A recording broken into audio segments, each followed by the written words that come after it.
Bonjour Paul, Bonjour Michel. comment vas-tu? Ah bah, très bien, Cannes, un beau yacht. Donc voilà, merci à Tids et merci à toi pour l'invitation. Ça peut évidemment que bien aller. Bon, alors pour ceux qui ne te connaissent pas, est-ce que tu peux te présenter et nous dire quelle est ton activité? Ouais, bien sûr. Donc Paul, moi je dirige le digital chez Prisma Media Solutions.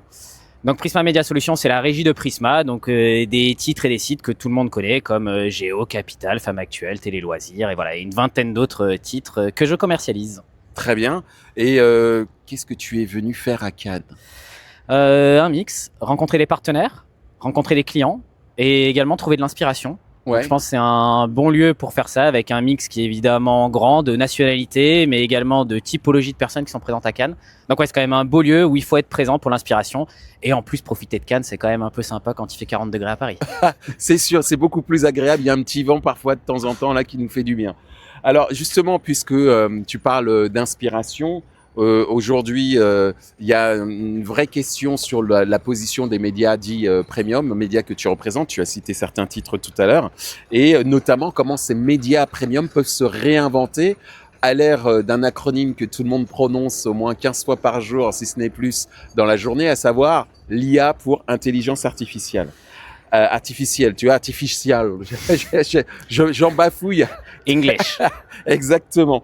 Alors, première question, justement, par rapport à cette thématique. Est-ce que tu penses que les médias premium ont retrouvé leur pouvoir face aux plateformes? C'est un bon point. Moi, de mon côté, j'opposerai pas plateforme et médias. Pourquoi? De façon hyper simple. Je pense que les médias ont besoin des plateformes. On a besoin effectivement des audiences massives d'un Meta. On a besoin des audiences massives d'un YouTube. C'est souvent là où sont attachés les utilisateurs. Et ces plateformes ont également besoin d'avoir des médias pour avoir du contenu de qualité.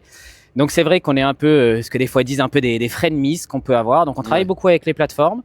Voilà, le point par contre qu'on peut un peu plus regretter, on va dire, c'est la polarisation des investissements auprès de certaines plateformes, qui est un peu plus dommageable.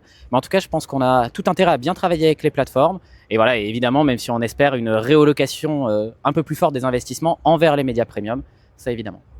Alors, j'évoquais tout à l'heure ce fameux acronyme qui est l'intelligence artificielle. Est-ce que pour toi, l'IA représente une opportunité ou une menace pour les éditeurs? C'est un peu la question que tout le monde se pose, j'allais dire même quel que soit son secteur d'activité. Alors, je trouve que si on lit la presse et si on regarde la presse ou sur Internet, peu importe, souvent l'IA est vue pour les médias comme une énorme menace. Moi, de mon côté, je pense que c'est une opportunité qui est énorme. Il y a évidemment de la menace, hein. Je suis pas à langue de bois du tout. Mais en tout cas, l'opportunité est grosse et je vais vous prendre un cas hyper concret sur le domaine que je connais, qui est notamment le domaine publicitaire et le domaine des médias.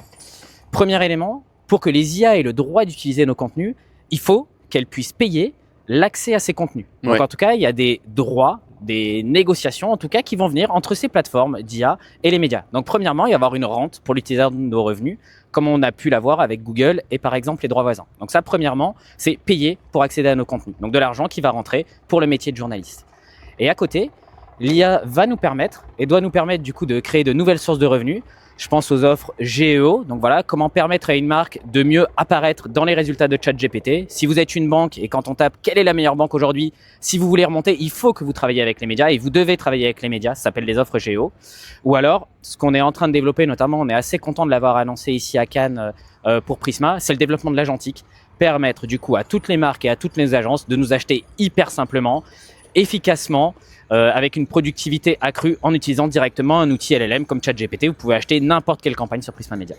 Alors, on dit souvent que les médias premium génèrent de la confiance dans, j'allais dire, auprès des utilisateurs eux-mêmes, hein, auprès même j'allais dire, des vidéonautes pour ceux qui utilisent un certain nombre de médias premium dans le domaine de la télévision, par exemple. Et cette notion de confiance, est-ce que pour toi, c'est devenu un avantage concurrentiel? Ça va être de plus en plus un énorme avantage. Je pense que c'est le cas de tout le monde. Et encore, on est tous les deux un public, je pense, hyper averti. Faire la différence entre une vraie vidéo et une fausse, c'est impossible. Donc, qu'est-ce qui va se passer? En tout cas, moi, qu'est-ce qui se passe de façon assez perso?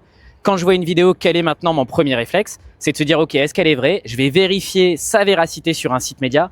Est-ce qu'elle a été publiée par un site média? Si elle n'a pas été publiée par un site média, je vais vérifier auprès de ces personnes-là. Mais toi, Donc, tu fais l'effort. Je suis pas sûr que tout le monde fasse l'effort. c'est pour ça, mais je pense que ce qui risque de se développer, c'est les espèces de contrôle qualité que vous allez avoir. Qu'est-ce qui va être quand une vidéo devrait être postée dans beaucoup d'endroits, il devrait avoir un peu comme on peut avoir sur LinkedIn, c'est un vrai compte, il y a le petit check qui va être mis dessus, c'est une vidéo, OK, elle sort d'un des sites de Prisma, donc c'est vraiment une vidéo sur laquelle je peux me baser, c'est une vidéo de confiance et ça doit apporter un vrai avantage concurrentiel et même ça va être un lieu d'éducation pour les personnes. Tu veux voir une vidéo, tu veux voir une information, est-ce que tu as bien vérifié la source? Moi, je pense vraiment à l'éducation nationale qui doit se mettre dessus. Est-ce que c'est un média de confiance qui est dessus? Excuse-moi de t'interrompre, mais j'ai vu que c'était 1 heure par an sur l'intelligence artificielle. Pour l'instant, tu parlais d'éducation nationale. Donc voilà, non, sur l'éducation nationale, il y a beaucoup d'éléments à faire. Ce serait bien aussi que nos enfants en âge, voilà, de commencer à apprendre à lire et commencer à apprendre à écrire. Donc voilà, le français et les maths, c'est hyper important. Mais c'est vrai qu'à côté, à l'heure de toutes les fake news et tous ces éléments comme ça, en tout cas, ça devient indispensable de savoir bien sourcer son information. Alors, je parlais de confiance. Il y a une autre notion qui est de plus en plus importante et j'allais dire que ça va être la nouvelle guerre, savoir l'attention. Est-ce que pour toi, l'attention, c'est devenu plus important que d'avoir une audience d'une certaine manière? C'est un très bon point parce que c'est vrai que l'attention rentre, en tout cas, je trouve, dans une phase de maturité. C'était un KPI qui était relativement nouveau et qui maintenant s'est standardisé chez de nombreux annonceurs qui ont maintenant des minimums à atteindre en termes d'attention. Pour moi, c'est quelque chose de nécessaire, mais c'est pas un but en soi-même. L'attention ne doit pas être un but. C'est, on va dire, un KPI qu'on doit piloter de qualité média, comme il y avait auparavant la visibilité. Voilà, l'attention est évidemment importante. Si on fait de la publicité, en tout cas, c'est pour être vu et quitte à être vu avec attention dessus. Donc c'est un KPI, mais c'est pas un KPI final. Ça reste pas un KPI business, quoi qu'il arrive. Donc ça reste pas un KPI business. En tout cas, c'est un KPI que je trouve intéressant, évidemment, à suivre.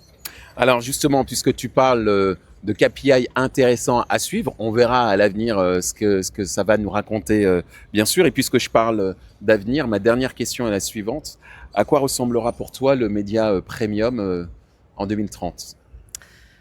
C'est une bonne question. Déjà, le premier élément qui est complexe à appréhender, je trouve, c'est à quel point les révolutions vont vite.